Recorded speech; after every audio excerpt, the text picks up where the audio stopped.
दिवस यायच्यासाठी जोरात टाळ्या वाजवा. तुम्हाला सांग आजचे दिवस का उद्या, उद्याची उद्या पाहतेचे, उद्याचे महाराज पाहून घेते. पण रंग भरे कीर्तनात प्रेमे हरिदास नाच. महाराज म्हणतात रंग देवता यालाच म्हणतात. नाद ब्रह्म आणि शब्द ब्रह्म दोन्ही एकत्रित झालेले आहेत. गायनाची रंगी शक्ती अद्भुत हे अंगी. आणि आज पुन्हा दुग्ध शर्करा महाराजांनी युट्यूब चॅनल आणले त्याच्यामुळे आवाज काढायले. रोज आवाजच काढतात तर महाराज काय करावं. रिकामा तर होय ना, कॅमेरा जर दाखिला तर लोक नाचते. आमचे सज्जन महाराज एवढ्या वयात द्यायला खूप उल्हास आहे. पाहते वायर किरत ते सगळंच आहे. नाहीतर काय काय म्हातारे महाराज आमच्या तिकडे येलदरीला मटका लावायला पळायला. त्याचं नाव बरोबर आहे. त्याच्यामुळे सगळीकडे ते पाहायला मिळाले. सध्या लोकांना घरी बसल्या पाहावं वाटायले. त्याच्यामुळे ते सध्याचं तंत्रज्ञान वाईट गोष्टी दाखवण्यापेक्षा चांगल्या गोष्टी समाजापर्यंत पोहोचवण्याचं काम मारुतराजाच्या चरणी प्रार्थना आहे. त्यांची उत्तरोत्तर महाराष्ट्रभर द्यायचं चॅनल जाव. 40 किती महाराज आपले सबस्क्रायबर झाले? 40,700. 40,700. 1 लाख होतील लवकर. हनुमंतरायाची कृपा आहे. अरे भगवान परमात्मा द्वारिकेचे राजे झाले. राजे द्वारिकेचे जरी असले तरी मात्र सगळं चित्त गोकुळामध्ये लागलं लालांचं. कधी कधी देवकी माता दही दूध वाढायच्या लालाला जेवणामध्ये. नेहरीच्या वेळेला ज्या वेळेला दही बघितलं लालानं त्यावेळेला डोळ्यातून धारा लागायच्या. लाला लढायचा. काय म्हणले त्या गोपाळांनी माझ्यावर प्रेम केलं. इतकं निष्काम प्रेम त्या गोपाळांचं. त्या पाहिल्याच्या नंतर यशोदा माताचं ध्यान यायचं. माझी माता माझ्याकरता रात्र रात्र जागायची. यशोदा आई साहेबांची अवस्था तीच झाली होती. महाराज म्हणतात यशोदा आई साहेबांनी बघितल्या त्या सगळ्या वस्तू लालाच्या. लालाचे सगळे खेळणे बघितल्याच्या नंतर सारखी डोळ्याला धार लागायची. माझा लाला या खेळण्यांसोबत खेळला, इथं झोपला, या पाळण्यामध्ये झोपला, या बाजावर झोपला. अशा प्रकारचं सगळं ते आठवायचं लालाचं सगळं. ज्या दिवशी महाराज म्हणतात भगवान परमात्माला गोकुळ सोडलं त्या दिवशी दही दूध सगळं खाणं सोडून दिलं होतं. एकांतामध्ये जाऊन लाला लढायचा. माझ्या गोपाळांना मी सांगितलं होतं उद्याच्याला परत येतो. आज अनेक वर्ष झाले. काय अवस्था झाली असेल त्या गोपाळांची. वसुदेव देवकी विचार करायचे की लालाचं काहीतरी दुखायले का काय. किती दिवस झाले लाला असा एकांतामध्ये बसायला. सोन्याचं सिंहासन आहे बसण्याकरता पण ते आवडणं गेलं. खूप छत्र चामर येतं परंतु आवडत नाही. एक दिवस उद्धवाला विनंती केली देवकीनं मातेनं. म्हणजे आपलं जे दुःख आहे ते मित्राला माणूस सांगत असते. शिष्य बृहस्पती साक्षात. महाराज म्हणतात उद्धव हे बृहस्पतीचे शिष्य येत, मंत्री येत, महामंत्री असणारे उद्धवजी. वृष्टीनाम प्रौरव मंत्री कृष्णस्य दैत्य सखा. शुकाचार्य सांगतात राजन मंत्री येत यादवांचे मंत्री पण मित्र आहेत म्हणले भगवान परमात्माचे. शिष्य बृहस्पती साक्षात उद्धव बुद्धी सत्तम. देवगुरु बृहस्पतीचे शिष्य. देवकी मातेनं सांगितलं म्हणले उद्धवा लालाला काहीतरी विचार म्हणले. त्याच्या मनात नेमकं काय चालू आहे चलबिचल अवस्था जाऊन विचार करेल. आम्हाला कधी बोलत नाही म्हणले. आम्ही जर काही खायला वाढलं तर खात नाही. सारखा रडायला डोळ्याला धारा लागल्या. काय कारण आहे जाऊन विचार कर. त्यावेळेला उद्धवानं विचारलं म्हणजे लाला नेमकं दुखायले काय तुमचं सांगा बरं. त्यावेळेला भगवान परमात्माने सांगितलं उद्धवा आज अनेक वर्ष झाले रे तुम्हाला त्या गोकुळवासियांचं खूप आठवण आली. माझी यशोदा माता रथाच्या पाठीमागे रडत आई तुझ्या मूर्ती वाटे जगात मूर्ती नाही. आई तुझ्या मूर्ती वाटे जगात मूर्ती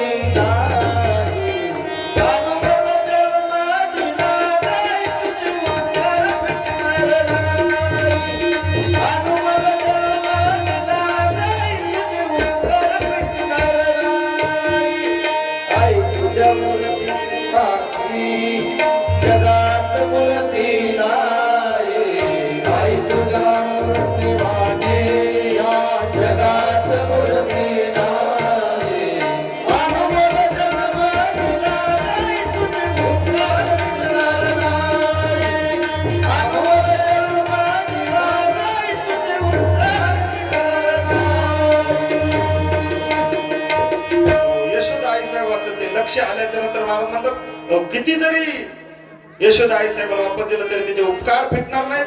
यशोदा आई साहेबाचं ध्यान झाल्याच्या नंतर आणि विचार केला तर आपल्या खऱ्या अर्थानं आपल्या आईच्या आपल्यावर जगात सगळ्यात जास्त उपकार असतात महाराज म्हणतात. तिचे उपकार कधीच आपल्याच्यानं फिटणार नाहीत. विचार केला तर या जगामध्ये आपल्याला ओळखीचं कोणी नव्हतं. ओळखीचं नसतानाही आपल्या आईनं आपल्याला 9 महिने 9 दिवस जागा दिली पोटामध्ये. इतका त्रास सहन केला, स्वतः त्रास सहन केला आणि आपल्या बाळाला जन्म दिला. महाराज म्हणतात जगाच्या पाठीवर जे दिलंय ते आई इतकं जगात कोणीच आपल्याला दिलं नाही. महाराज म्हणतात की आजही विज्ञान युगामध्ये डॉक्टर सांगतात की जन्माला मुलाला आपल्या आईचं दूध पाजलं पाहिजे. 5 वर्ष तरी आपल्या आईचं दूध त्या मुलाला मिळावं.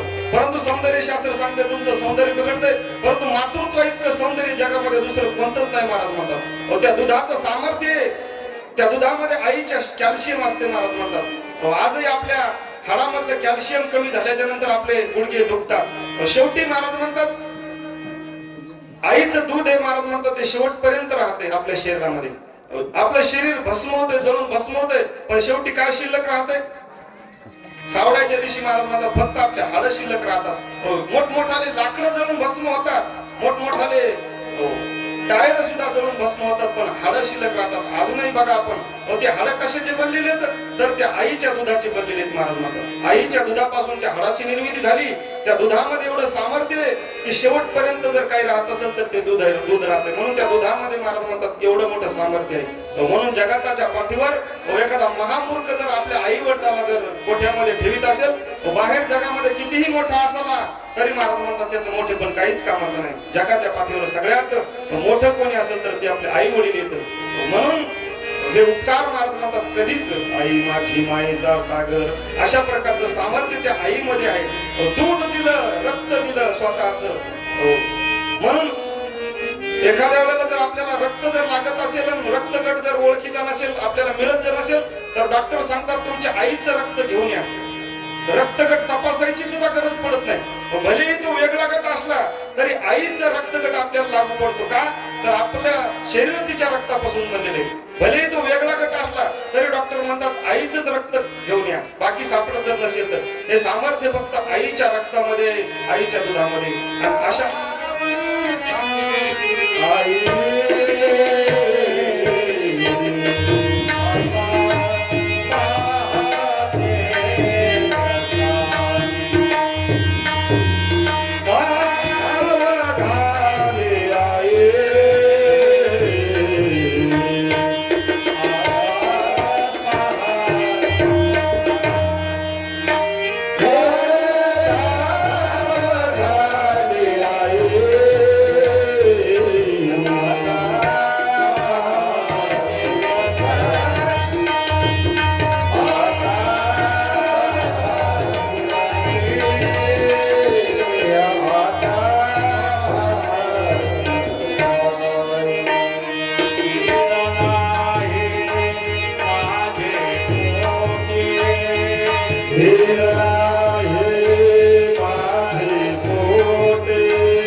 उद्धवाला बोलवलं. भगवान परमात्मा सांगतात त्या गोकुळवासियांना जे प्रेम केलंय ते प्रेम मला कधीच विसरू शकत नाही. मी उद्धवाने सांगितलं लाला तुम्हाला जर त्यांची आठवण येत असेल तर मी तुमचा निरोप त्यांच्यापाशी पोहोचवतो. भगवंतानं सांगितलं उद्धवा ते तुला ओळखीत नाहीत रे, तू मंत्री म्हणून जाशील. मंत्र्याला ते ओळखीत नाहीत, त्यांच्यापाशी तुझं काहीच चालणार नाही. उद्धवाला पाठवत असताना, कारण की उद्धवाला महाराज म्हणतात ज्ञानाचा जो काय अहंकार झाला होता तो नीट करायचा होता भगवान परमात्माला. आणि यथाव्रज गोपिका नाम, त्या गोपिकांचं जे प्रेम होतं, जी भक्ती होती ती दाखवायची होती भगवान परमात्माला. किती निष्काम प्रेम करीत होते गोपाळ भगवान परमात्मावर. उद्धवानं सांगितलं लाला मी जातो तुमचा निरोप घेऊन. उद्धवा तुला ओळखणार नाही, म्हणजे तुमचे जे काही ओळखीच्या वस्तू असतात त्या द्या. भगवान परमात्मानं उद्धवाला मोरपीस दिलेले आपल्या डोक्याला बांधण्याकरता, भोंगली दिली आणि बासरी दिलेली, 3 वस्तू दिल्या आणि उद्धव निघालेले. प्राप्तो नंदव्रजम श्रीमान निम्नोचती विभावसो छन्नयान प्रवेशितां पशुनां पुरेरेण भी. सूर्यास्त झालेला आहे आणि सूर्यास्ताच्या वेळेला उद्धवाचा रथ महाराज म्हणतात की गोकुळाच्या जवळच पोहोचलेला आहे. सूर्य उदयाच्या 4-5 वाजताचा टाइम आहे. दररोज गोपाळांचा नियम होता, ज्या दिवसापासून भगवान परमात्मा मथुरेत गेले होते त्या मथुरेच्या वाटेला ते सगळे गोपाळ येऊन थांबायचे. पेंड्या सुदामा वडजा वाकड्या हे मधुमंगल हे सगळे जण थांबायचे, वाट बघायची लालाची. आज तरी लाला येईल, उद्या तरी लाला येईल, परवा तरी लाला येईल. लालाची वाट पाहत पाहत त्या वाटेवर त्या ठिकाणी बघत होते, बसत होते. संध्याकाळ झाली की परत घरी जायचे. यशोदा आईसाहेबकडे जाऊन सांगायच्या, आईसाहेब आजही आपला लाला नाही आला. काही काही जण सांगायचे आज नाही आला तर उद्या तरी येईल. अशा प्रकारची वाट सारखी पाहिजे, पण कधी थकले नाही ते. त्यांनी सगळे कामधंदे सोडून दिले आणि भगवंताची वाट पाहत बसले. त्या दिवशी मात्र यांच्या लक्षात आलं, काही काही जणांना बघितला तो रथ यायला आनंदाने उड्या मारू लागले. स्वतः काही काही जणांना सांगू लागले, म्हणजे बघ मी म्हणलं होतं की नाही एक ना एक दिवस आपला लाला येणार आहे. माझं खरं झालं. सगळे जण त्या वाटेवर थांबले, पण पेंढ्या मात्र बाजूला गेला, झाडाच्या आड जाऊन बसला. पेंढ्याच्या डोळ्याला धारा लागल्या. पेंढ्या म्हणला मी रुसलो, भगवंतावर लालावर रुसलो. म्हणले असं पुढे काम असतील का? उद्याच्याला येतो म्हणला परत. अनेक वर्ष झाले तरी अजून म्हणले गोकुळाची वाट बघितली. आज म्हणले आपण रुसलो त्याच्यावर. पेंढ्या एका जाऊन कोपऱ्यामध्ये बसला, रडू लागला. बाकीचे सगळे जण धावत धावत गेले. रथ थांबलेला आहे.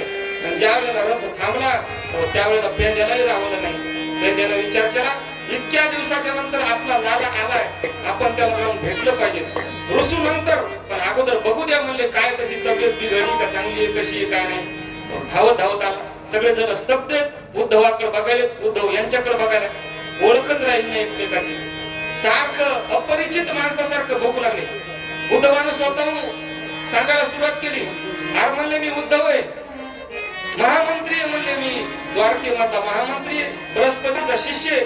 ठीक आहे म्हणले, काय हरकत नाही, तुम्ही शिष्य असताल बृहस्पतीचे, काय काम आहे तुमचं?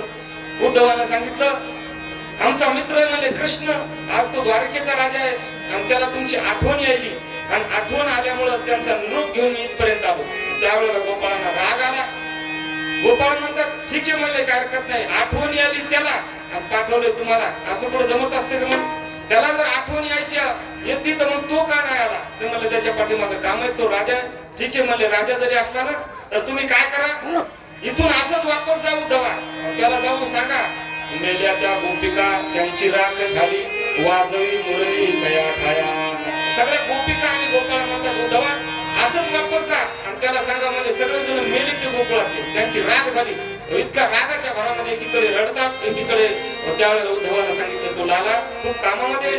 ठीक आहे म्हणले, ठीक आहे म्हणले, तुम्ही तर ओळख देत नाहीत, पण मला नंद बाबाच्या वाड्याची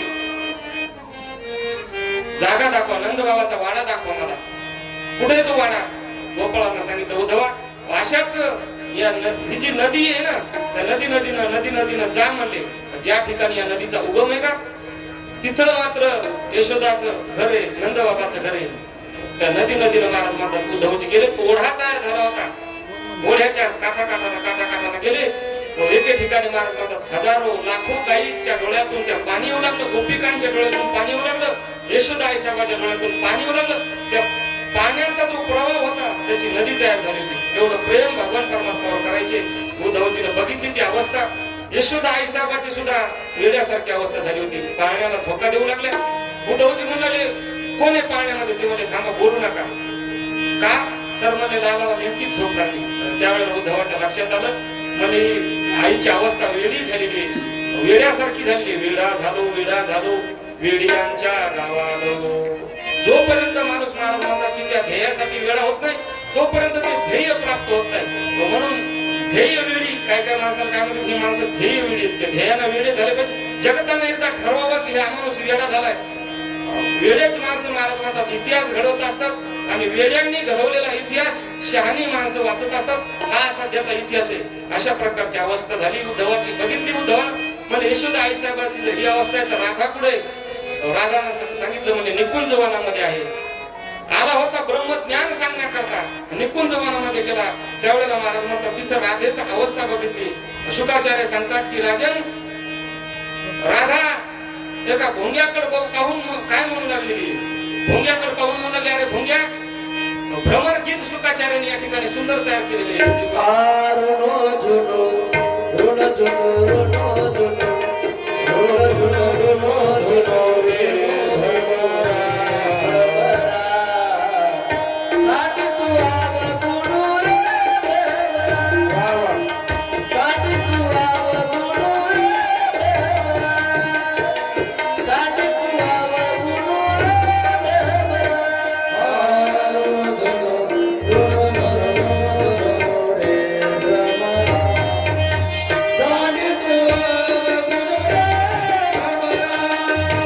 साठी तू अवगुण रे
अभंगाच्या माध्यमातून व्यक्त केलं. ऋण झुनू रे भ्रमरा सांडी तू अवगुण रे भ्रमरा. भ्रमरा तुझ्या मधला जो अवगुण आहे तो अवगुण टाकून दे. कोणता अवगुण आहे?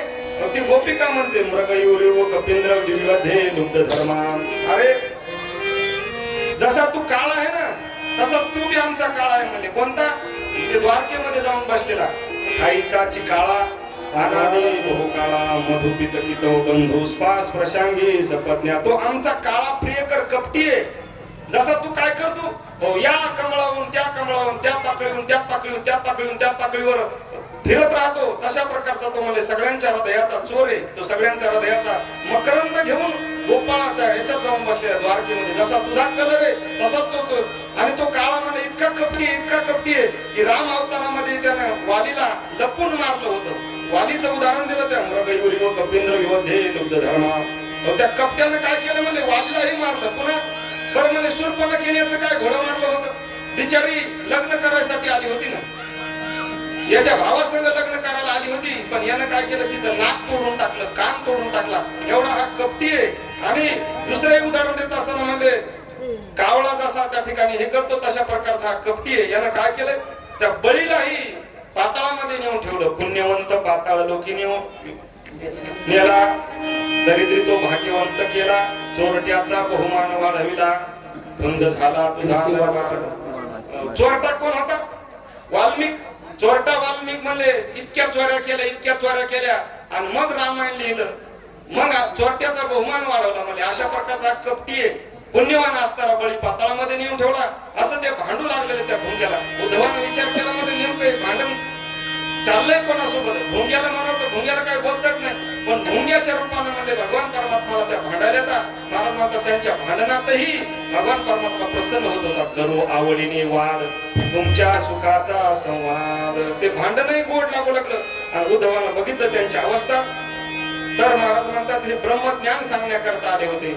ब्रह्मज्ञान सांगू गेला तोही वेळा झाला नामा म्हणे.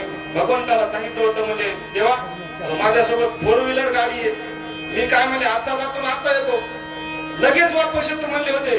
परंतु 6 महिने झाले तरी सुद्धा महाराज म्हणतात गोकुळाच्या बाहेर त्यांना निघून वाटलं गेलं. राधेच्या चरणाची धूळ घेतली आणि आपल्या कपाळाला लावली आणि सांगितलं राधे इतकं मी ज्ञान आतापर्यंत प्राप्त केलं परंतु त्याचा काही उपयोग नाही. तुझ्यासारखी भक्ती मला दुसरीकडे कुठंच पाहायला मिळत नाही. राधे तेरे चरणों की गर धूल जो मिल जाए सच कहता हूँ मेरी तकदीर बदल साष्टांग दंडवत घातला आणि सांगितलं तुझ्या चरणाची धूळ माझ्या मस्तकाला लागल्याच्या नंतर माझं तकदीर, माझं सगळं नशीब बदलण्याचं सामर्थ्य तुझ्या चरणामध्ये आहे. ब्रह्मज्ञान सांगू गेला तोही वेडा झाला नामा म्हणे. नामदेव महाराज म्हणतात ज्ञान सांगण्याकरता गेले होते, परंतु महाराज म्हणतात किती जरी ब्रह्मज्ञान प्राप्त झालं तरी भक्ती प्रेम सुख नेनवे आणि का पंडित वाचिका ज्ञानी अशी. भक्तीचं जे सुख आहे, प्रेम आहे, ते महाराज म्हणतात ज्ञानी माणसाला प्राप्त होणार नाही. तुम्हाला भक्तीचं सुख प्राप्त करायचं असेल तर संतांचं चरण रज आपल्या कपाळाला लावावं लागेल. संत चरण रज लागता सहज वासनेचे बीज जळून जाय. अशा प्रकारची अवस्था उद्धवाची झाली आणि मग त्यावेळेला तात्काळ भगवान परमात्मा तिथं प्रगट झाले. गोपाल कृष्ण सगळं भगवान परमात्मा प्रगट झाले आणि उद्धवाला म्हणाले उद्धवा तू तर म्हणला होता लगेच वापस येतो, किती दिवस झाले? त्यावेळेला उद्धवाच्या डोळ्याला धारा लागल्या. सांगितलं भगवान एवढं मोठं सुख सोडून तुम्ही द्वारकेमध्ये कसं राहू शकता? एवढे गोपाल आणि एवढं तुमच्यावर प्रेम करतात. त्यावेळेला भगवान परमात्माला सांगितलं उद्धवा मी कुठंच जात नसतो आणि कुठंच येत नसतो, नाही जात कुठे येत फिरून या. तुम्हाला म्हणले जाण्याची नेण्याची कुठंच गरज नाही, पण तुला जे थोडा अहंकार झाला होता तो दूर करण्याकरता, कारण की माझ्या सोबत राहून भगवान परमात्माच्या सोबत राहून अहंकार दूर होत नसतो महाराज म्हणतात. त्याला संतांनाच आपल्याला शरण जावं लागेल, नाहीतर दुर्योधनाला तर हजारो वेळा भगवंताचं दर्शन झालं होतं ना, शिशुपाळाला असेल सगळ्यांना झालं होतं, परंतु संतांची संगत झाली नव्हती. म्हणून जगताच्या पाठीवर महाराज म्हणतात संत संगतीशिवाय भगवान परमात्मा प्राप्त जरी झाले तरी ते कळत नाही. नामदेव महाराज काय भगवंताच्या सोबत नव्हते काय? परंतु गोरा म्हणे कोरा राहिला की बाई. गोरोबा काकाने थापटणं घेतलं, मुक्ताबाईला सांगितलं म्हणजे मुक्ताबाई हे कोरं गाडगं कसं म्हणजे कच्चं गाडगं आहे म्हणजे, आणि कच्चं गाडगं असल्यामुळं त्याला भाजावं लागते. खटकन आणलं टपऱ्यामध्ये. नामदेव महाराजाला रागाला देवाकडे गेले. देवा म्हणले ते म्हातारं म्हणले ते माझ्या टपऱ्यात लागलं म्हणजे लाल जर टपूर झालं मग. त्यावेळेला नामदेव महाराजाला देव म्हणाले नामदेवा आता तू मध्ये खूप प्रेम आहे, तू आपल्या जवळचा आहेस, जवळचा आहे म्हणून तुला काना सांगायला म्हणजे गोरोबा काका जे सांगायले का तेच बरोबर आहे, मुक्ताबाई सांगायले का तेच बरोबर आहे म्हणजे. मुक्ताबाई सारखं गुह्य कोणालाच येणार नाही. मुक्तपणे मुक्त श्रेष्ठपणे श्रेष्ठ सर्वा माझी वरिष्ठ मुक्ताबाई. सगळ्यात वरिष्ठ आहे म्हणजे कोण? मुक्ताबाई. आदत्रय जननी देवाची तीन देवांची आई झाली. निवृत्तीनाथ, ज्ञानेश्वर आणि सोपान काका तिघांची आई ठरली महाराज म्हणतात. मुक्ताबाई नमो त्रिभुवन पावनी आदत्रय जननी देवाची. देवांची जननी म्हणले. दोघांना एकाला कच्च ठरवलं मुक्ताबाईनं आणि एकाला कोरं ठरवलं. कोरे कोण? 1400 वर्षाचे पितीर निवासी. 1400 वर्ष येते म्हणले, पण एक कोरे येत. मग ज्ञानोबारायनं 65 वया दिल्या. संतांच्या समोर महाराज म्हणतात भगवान परमात्माची जरी प्राप्ती झाली तरी संत संगतीशिवाय जीवनाचा तरुण पार व्हायचं.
पण घडी अशी पळाली जोरात आपलं त्या जानेमियाच्या हॉटेल मधल्यासारखं झालं. जिंतूरला एक जानेमिया होता.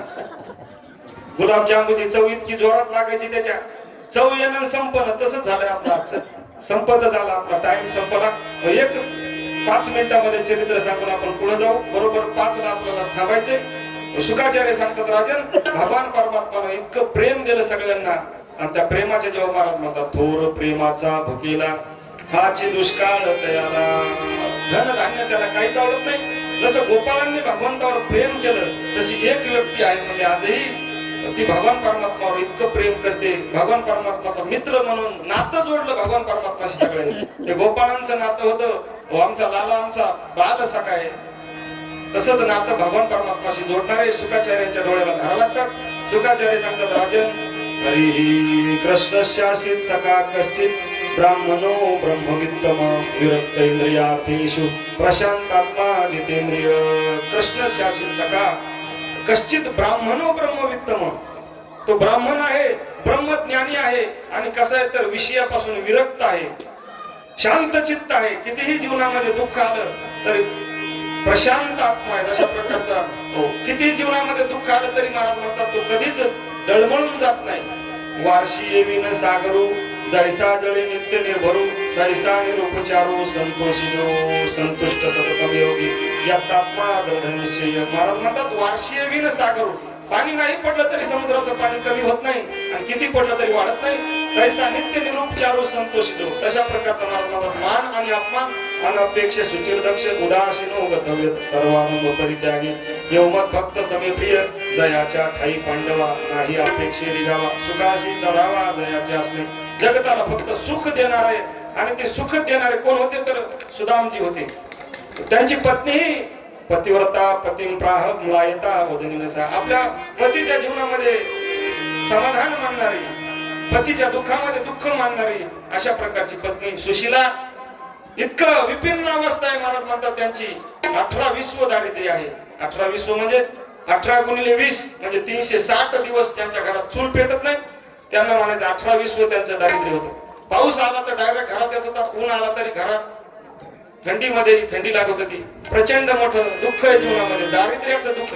नाही दरिद्र सम जग दुःख नाही संत मिलन सब सुख नाही. संत भेटीसारखं सुख नाही आणि दारिद्र्यासारखं दुःख नाही. असं दुःख आहे परंतु ठीक आहे म्हणले काय हरकत नाही. दुःख आलंय हे आपल्या जीवनाचा भोग आहे. तो संपणारच एक ना एक दिवस. त्या दुःखामध्येही आनंद आहे. बसले एके दिवशी घरी संध्याकाळचा वेळ आणि सुशीलाला सांगू लागले म्हणजे सुशीला बोला पती देवा आज जो काय म्हणले राजा एका द्वारकेचा सोन्याच्या सिंहासनावर बसलाय म्हणले हो तो आपला मित्र म्हणले. काही काळ एक दिवस आम्ही दोघं जण सोबत होतो शिकायला सांदीपनी ऋषीच्या आश्रमामध्ये. मी आणि तो दोघं सोबतच राहत होतो.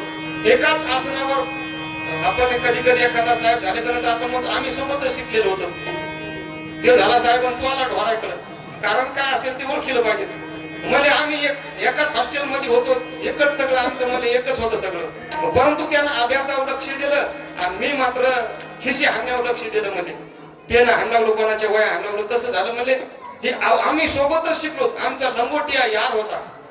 त्यावेळेला सुशीला म्हणू लागली महाराज तुमचा जर मित्र जर राजा असेल तर कधी तुम्हाला त्याला भेटायची इच्छा होत नाही का.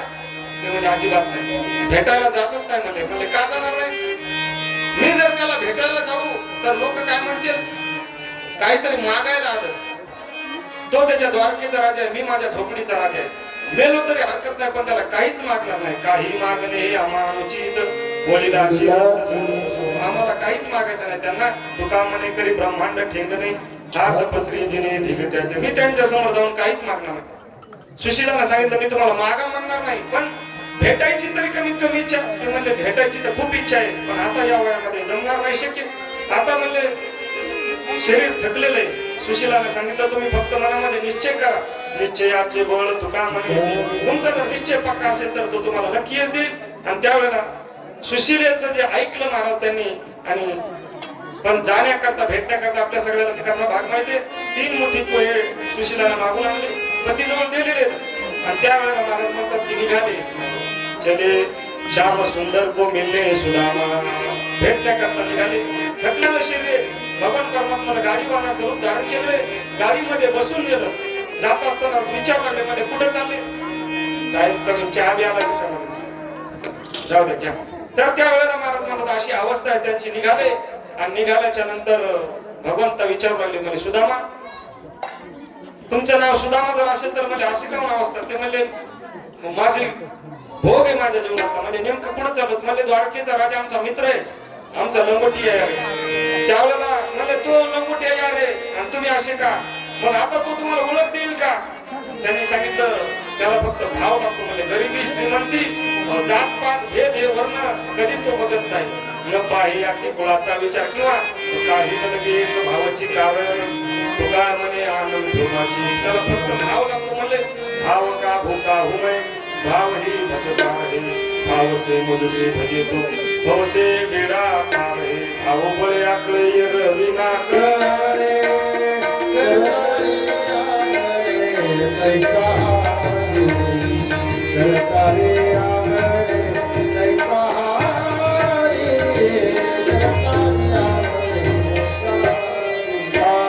भाव बलिया करे लीला करतरिया कैसा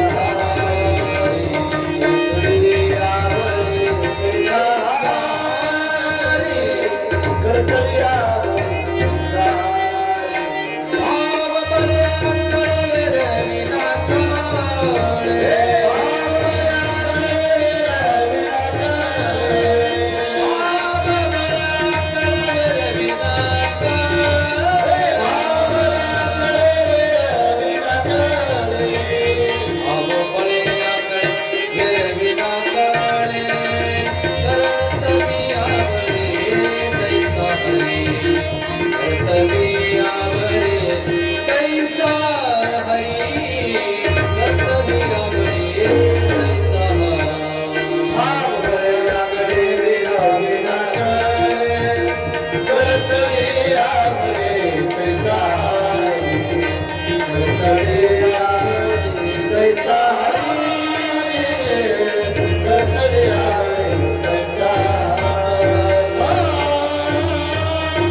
येरवी नाकळे.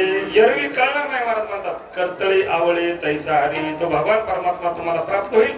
परंतु भावाच्या जीवावर भावा एकासाठी खांदा आहे आपुल्या त्याची पायी खाला मिठी मोलने घे जगजिठी. भावा एकासाठी खांदा वाही आपुल्या.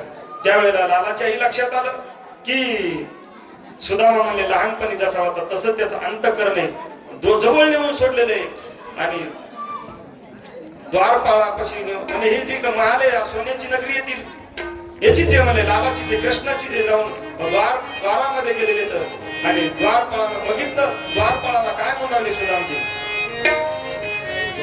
अरे द्वारपाला कन्हैया शिकायतो.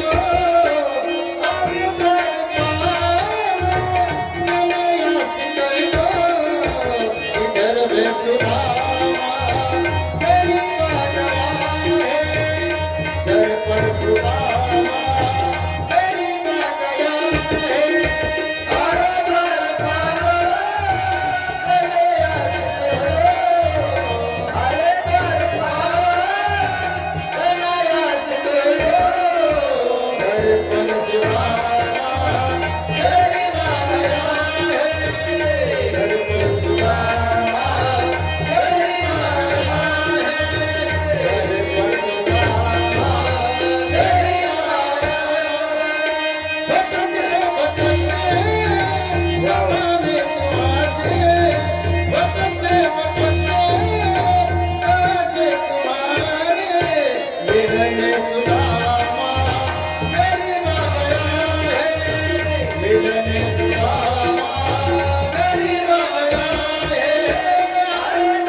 द्वारपाळांना विनंती केली, जाऊन सांगा लालाला तुम्हाला भेटण्याकरता. द्वारपाळ विचार करतात, आतापर्यंतच्या आयुष्यामध्ये अशा प्रकारचा माणूस दारावर कधीच आला नाही. भगवान परमात्मा सिंहासनावर बसलेले, उंच अशा प्रकारचं सिंहासन आहे. 7 दरवाजे येत द्वारकेला.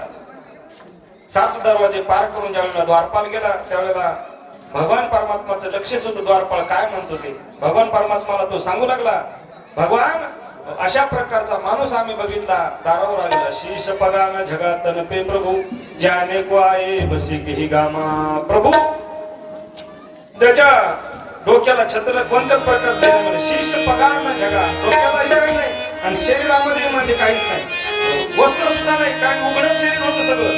फक्त एक धोतर नेसलेले, म्हणजे धोती फटी शिलटी दुपटी आरु पाय उपाय नकी नाही क्षमा.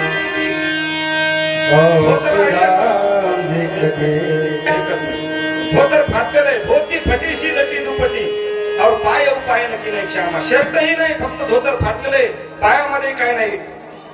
द्वार खडा तुझ दुर्बल एक, दारामध्ये काय म्हणजे एक आता गरीब अशा प्रकारचा दुर्बल ब्राह्मण आहे. वसुधा चकिसो अभिरामा. आम्ही त्याला नाव विचारलं प्रभू, डोक्यावरही काय नाही, अंगातही काय नाही, धोतर फाटके, पायातही काय नाही. पूछत दीन दयाल कोणा. आम्ही त्याला नाव विचारलं, शेवटी बतावत आपण नाम सुदामा. शेवटी म्हणले त्यांनी आपलं नाव सुदामा अशा प्रकारचं सांगितलं. सुदामा अशा प्रकारचं काम ऐकलं, नाव पडल्याच्या नंतर महाराज म्हणतात उंच सिंहासन आहे, भलं मोठं, त्याच्याहून महाराज म्हणतात ताडकन भगवान परमात्माला उडी टाकलेली आहे. सगळेजण चकित झालेले आहेत, काय झालं असेल भगवान परमात्माला, काय झालं असेल. उडी टाकली, उडी टाकल्याबरोबर महाराज म्हणतात धावू लागले. भगवान परमात्मा पायामध्ये खडावा सुद्धा नाही घातल्या, उत्तरीय वस्त्र खाली गळून पडलं, धावू लागले भगवान परमात्मा. पहिला दरवाजा पार केला, दुसरा दरवाजा पार केला, तिसरा चौथा पाचवा, सगळे पाठीमागे पळायले. तर सगळे उद्धवजी होते, सगळे जण होते, पाहलेत काय झालं असेल, काय झालं असेल, काय झालं असेल. विचारलेले काय भगवान परमात्मा एवढं का पळतात. द्वारपाळांनी सांगितलं, असे मी सांगितलं, भक्त आला कोणतरी भेटण्याकरता, आणि त्या भक्ताची अवस्था भगवान परमात्माच्या कानात पडली, म्हणून भगवान परमात्मा धावू लागले. धावतात धावतात 7वा दरवाजा ज्या वेळेला पार केला आणि दारात बघितलं, देखे सुदाम की दीन दशा. भगवान परमात्माला सुदामाची अवस्था पाहिली. करुणा करके करुणा निधी लोये. महाराज म्हणतात तो करुणाचा सागर आहे. करुणा करके करुणा निधी लोये. पाणी परात को हात छियो नाही, नयनन के जल से पगदोये. साष्टांग दंडवत घातला भगवान परमात्माने त्यांच्या चरणावर. श्री संताची माथा चरणावरी साष्टांग करी दंडवत. साष्टांग दंडवत. सगळेजण विचार करतात हा राजा आहे द्वारकेचा, आणि हा एका सामान्य ब्राह्मणाच्या समोर जर अशा प्रकारचा दंडवत घालीत असेल, आपला माथा चरणावर ठेवला भगवान परमात्मानं आणि पाय धुतले, डोळ्यातल्या पाण्यानं पाय धुतले. बघितलं सुदामा इतकी क्रश अवस्था झाली, तरी तू आतापर्यंत मला मागायला नाही आला. भगवान परमात्मा रडतात आणि सुदामा हसू लागले. सुदामा म्हणतात, देवा लहानपणी जसा होता तसाच अजूनच तुझा स्वभाव बदलला नाही. लहानपणी जसा मधुर कोमल स्वभाव होता तुझा, इतका कोमल, तुझ्या डोळ्यात टचकन पाणी येत होतं, आजही म्हणजे तशीच अवस्था आहे. सुदामा हसतात, सुदामा रडून गेले. सुदामा म्हणतात, मी जर रडू तर लोक म्हणते गरिबी म्हणून रडले, परंतु लाला मात्र रडू लागला. सगळ्यांना सांगितलं सुदामाचे पाय धुवा. सगळ्या पत्नी आलेले भगवान परमात्माचे अष्टनायिका 16,108 तर आहेत, परंतु सगळ्यांना सांगितलं पाय धुवा. आणि आज आपल्या दारामध्ये संत आलेले, तर त्या संतांच्या चरणाचं तीर्थ जगाच्या पाठीवर कुठंच मिळत नाही. ते तीर्थ आपल्या सोन्याच्या महालामध्ये टाका. आपला महाल पवित्र करण्याचं सामर्थ्य फक्त यांच्या चरण रजामध्ये. तीर्थेतया ठाया येती पुनीत व्हावया, पर्व काळ पाया तळी वसे वैष्णवा. अशा प्रकारचे म्हणजे आपल्या दारामध्ये संत आले, त्यांची पूजा करा. आणि भगवान परमात्मा एवढं मोठं सामर्थ्य असून सुद्धा संतांच्या समोर झुकतात, संतांना नतमस्तक होतात. हे खऱ्या अर्थानं संतांचं श्रेष्ठत्व होते. महाराज म्हणतात, तैसे हरपले आपण ते पावे, तै संता ते पाहता दिवसावे.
पाहिला दिवस पाहिला दिवस वाट तुझी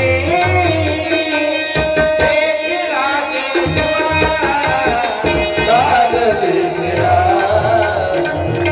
भेटला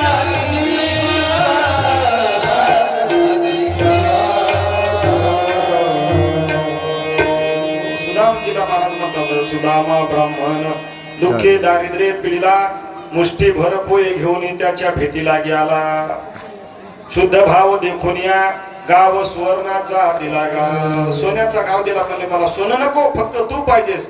तो त्या भगवान परमात्माच्या चरणावर जीवन समर्पित केलं. अनेक कथा आहेत, आपल्याला वेळ संपत आलेला आपला. असं करत असताना महाराज म्हणतात, यदू अवधूत संवाद सांगितला. 24 गुरुचं वर्णन केलं महाराजांनी. 24 गुरु का, तर महाराज म्हणतात, जो जो जयाचा घेतला गुण तो गुरु केला व्याजा. गुरुशी आली अपारपण गुरु संपूर्ण जगदीशे.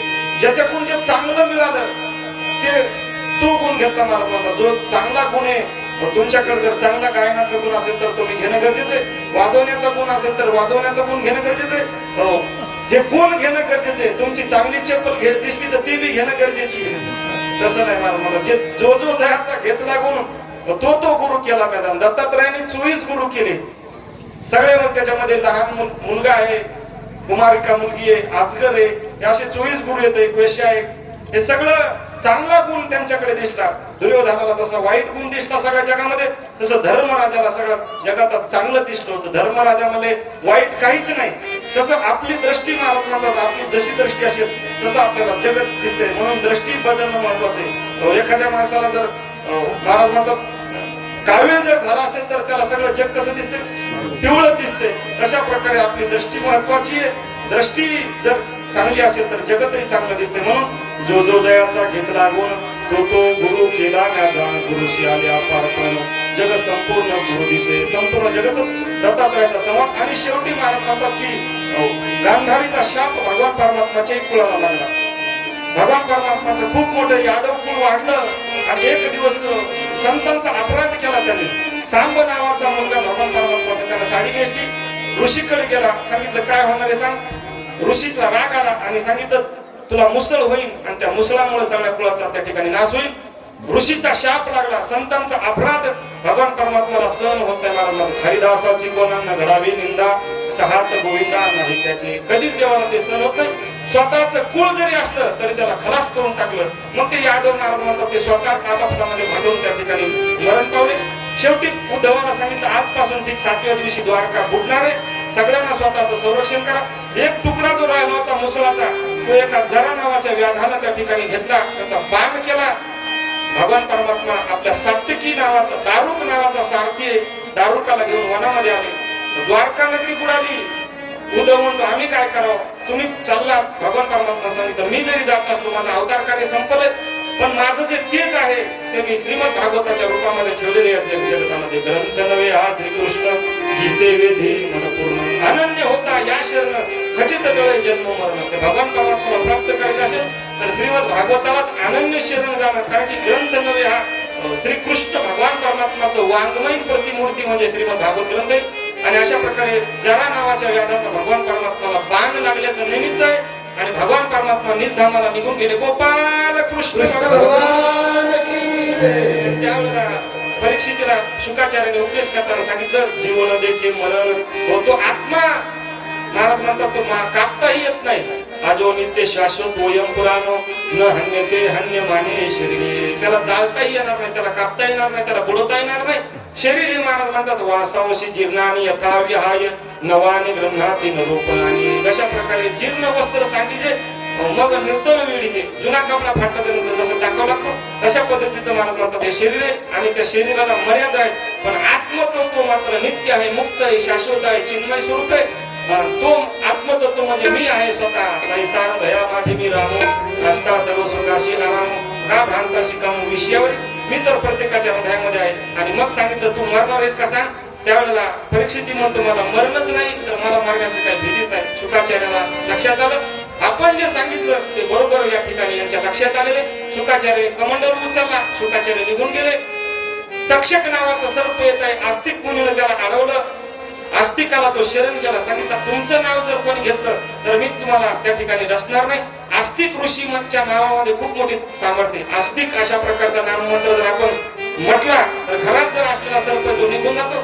सर्पांनी सांगितलेलं तुमच्या नामस्मरणामध्ये खूप मोठी ताकद आहे. अशा प्रकारे तक्षकाला आणि योग अग्नीच्या माध्यमातून परीक्षितीनं आपल्या देहाचा त्या ठिकाणी समारोप करून टाकला, देह समर्पित केला भगवान परमात्माच्या चरणी. गोपाल कृष्ण भगवान अशा प्रकारचं श्रीमद भागवत शुकाचार्य सांगतात राजन, श्रीमद भागवतम पुराण ममरम यद वैश्वानां प्रियम.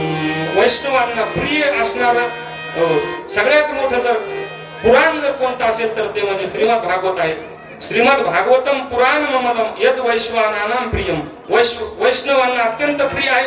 जशा प्रकारे तीर्थामध्ये गंगा आहे, देवतामध्ये विष्णू आहे आणि पुराणामध्ये श्रीमद भागवत आहे. अशा प्रकारचं श्रीमद भागवत महापुराण हे काय 7 दिवसामध्ये सांगून काय पूर्ण होणार नाही. जशा प्रकारे शिक्षक ट्युशन घेतात 1 तास तशा प्रकारचे, पण दररोज आपण त्याचं आता सध्याच्या काळामध्ये सोशल युट्यूबवर आपण हिंदी खूप मोठे मोठे महान संत येतात. रामायण ऐकायचं असेल तर मुरारी बापूचं ऐका, श्रीमद भागवत ऐकायचं असेल तर राजेंद्र दास यांचं ऐका, कृष्णचंद्र ठाकूर यांचं ऐका. आता आपण ऐकलो बागेश्वर बाबा प्रदीप मिश्रा, पण यांच्यापेक्षा खूप मोठे संत आहेत या जगतामध्ये. राजेंद्र दास नावाचे संत आहेत खूप मोठे. त्यांचं श्रीमद भागवत जर ऐकलं तर आपला उद्धार झाल्याशिवाय राहणार नाही. आपल्याकडे ते सगळ्याकडे आहेत त्या गोष्टी आणि ते दररोज आपण ऐकलं पाहिजेत. गोपी गीत आहे, भ्रमर गीत आहेत, वेणू गीत आहेत, युगल गीत आहेत. हे सगळे गीत भागवतामध्ये आले, संस्कृत मध्ये गोविंद दामोदर गीत आहे. सगळे गीत ऐकून आपल्या जीवनाचा उद्धार झाल्याशिवाय राहणार नाही. या ठिकाणी आपण शेवटचे 2 श्लोक घेऊ आणि याच ठिकाणी थांबू. भवे भवे यथा भक्ती पादयोस्तव जायते तथा कुरुष्व देवेश नाथस्त्वं नो यत प्रभो नाम संकीर्तनं यस्य सर्व पाप प्रणाशनं प्रणामो दुःख शमनस्तं तन्नमामि हरिं परम्. इति श्रीमद्भागवते महापुराणे वैयासिक्याम् 18 सहस्रायां परमहंसायां सहितायां 12 स्कंदे 13वाध्यायः. आपल्या हनुमंतरायाच्या कृपेने सर्व गावकरी मंडळींच्या सहकार्याने आणि गुरुवारी आमचे कृष्णानंद बाबा यांच्या मार्गदर्शनाखाली चालू असलेला आपला अखंड हरनाम सप्ताह तो विचार जर केला तर भाग्योदयन बहुजन्म समर्जितेन सत्संगमं च लभते पुरुषाय देवे. महाराज म्हणतात आपलं परम भाग्य आहे की बाबांसारखे संत या ठिकाणी आपल्या मध्ये उपस्थित आहेत. तो विचार केला तर सर महाराज म्हणतात की सगळं कार्य करत असताना बाबा मात्र अलिप्त राहतात. अशा प्रकारे बाबांची परम उपस्थिती. बाबांसाठी एकदा जोरदार टाळ्या वाजवा. बाबांसारखं जीवन तुमचं आमचं घडावं. किती सेवा आहे महाराज म्हणतात त्यांच्या जीवनामध्ये. सेवा भाव आपल्याही जीवनामध्ये असावा. सेवावरती तुका म्हणे संत सेवा हेची देवा उत्तम. त्यांची सेवा आपल्या जीवनामध्ये आपल्याला उत्तरोत्तर घडावी आणि वचनानं मोडी बोलिले ते बाबांचे शब्द इथंही कोणी मोडत नाही, आपणही कधीच मोडू नये ही सगळ्यांना विनंती. तुका म्हणे शेष शेवी ना आवडी आणि वचनानं मोडी बोलिले ते. म्हणून बाबांच्या चरणी नतमस्तक होतो. सगळे श्रोते मंडळीच्या चरणी नतमस्तक होतो. उपस्थित सर्व श्रोते मंडळीसाठी एकदा जोरात टाळ्या वाजवा. वक्ता तो वक्ता नव्हे श्रोते. महाराज म्हणतात केवढा जरी महात्मा असला ज्ञानी असला तरी श्रोते हेच त्याचं धन आहे. श्रोते जर नसतील तर नेमकं सांगता कोणाला. म्हणून पुरुष मंडळी जास्त करून माता भगिनीसाठी एकदा टाळ्या वाजवा. मातृत्वाचा आशीर्वाद तुम्हाला आम्हाला सगळ्याला मिळाला. त्यांच्या आशीर्वादानच महाराज म्हणतात आपल्याला हे सगळं घडायले, आपल्याला बोलणं येईल. म्हणून मातृ भगिनीच्या चरणी नतमस्तक होत. आणि या ठिकाणी आमचे हे तबल्यावर असणारे वैजनाथ महाराज झोडपे आपल्या भागातील धानोरा येथील दादांचं खूप सुंदर अशा प्रकारचं सहकार्य असते. आपल्याला नेहमी भागवतामध्ये आमच्या दादा सोबत असतात. म्हणून दादासाठी एकदा जोरात टाळ्या वाजवा. त्यांच्याही जीवनामध्ये खूप भागवत त्यांनी महाराज आता लोक लय भागवतकार वाजिले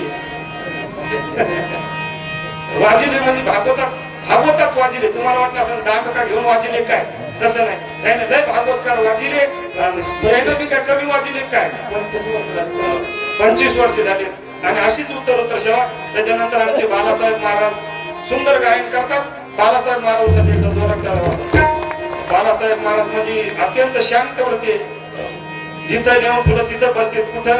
कुठं बी म्हणजे कोणत्या प्रकारची. कारण की आता सध्याच्या काळामध्ये महाराज हे सांभाळणं अत्यंत अवघड आहे. सांभाळणं म्हणजे इतकं अवघड आहे की पुरणपोळ्या केल्या तर म्हणजे बेसन भाकर आणा असलेलं मध्ये पुरणपोळ्या तशा पद्धतीचं सध्या काला येतच नाही ना, परंतु ही सगळी कलाकार मंडळी, गायनाचे वारकरी मंडळी ही सगळी आणि कुठेही अशा प्रकारे नेहमी साथ देतात. म्हणून महाराजांसाठी खूप खूप धन्यवाद. आमचे हरिभक्त परायण सायंदे महाराजांसाठी एकदा जोरात टाळ्या वाजवा. सुंदर महाराज होते परंतु अडचण आली म्हणून महाराजांच्या चरणी नतमस्तक होतो. त्यांनी पेटी वाजवण्याचं काम केलं, गायनाचं काम केलं. आमचे हरिभक्त परायण महाराजही या ठिकाणी उपस्थित येतात. महाराजांसाठी एकदा जोरात टाळ्या वाजवा. आणि महत्वाचं म्हणजे आपल्याला साऊंड सिस्टीम सुंदर माऊली साऊंड सिस्टीम, माऊलींसाठी एकदा जोरात टाळ्या वाजवा. माऊलींच्या चरणी प्रार्थना की त्यांची उत्तर अशाच प्रकारची प्रगती हो आणि अशाच प्रकारचं सहकार्य त्यांचं आपल्या माध्यमातून हो. या ठिकाणी आमचे सज्जन महाराज आहेत, त्यांनाही नतमस्तक होतो. व सज्जन महाराज पदही आपल्या या ठिकाणी आले म्हणून सगळ्यांना नतमस्तक होऊन झालेली सेवा या ठिकाणी थांबवतो. जे आता या ठिकाणी आपलं तिसरं वर्ष आहे. 3-3 वर्ष कोणताच महाराज कोणाच गावात टिकत नसतो. बऱ्याचदा गाववाल्याचं काय अडचण असतात, काही महाराजाचं काय अडचण असतात, परंतु हनुमंतराच्या कृपेने हे तिसरं वर्ष या ठिकाणी संपन्न होत आहे. आणि म्हणून हनुमंतराच्या चरणी नतमस्तक होतो. जे काही चांगलं असेल ते तुमच्या सगळ्यांच्या आशीर्वादाचे. एखादा वेडावाकडा शब्द देण्याची शक्यता आहे. बोलण्याच्या ओघामध्ये वेडावाकडा शब्द गेला असेल तर तो माझ्या बुद्धीचा दोष आहे. म्हणून पुन्हा एकदा सगळ्यांच्या चरणी नतमस्तक होतो आणि याच ठिकाणी थांबू. आता पूजा करू, नंतर आरती करू आणि याच ठिकाणी थांबू. गोपाल कृष्ण भगवान की जय. चला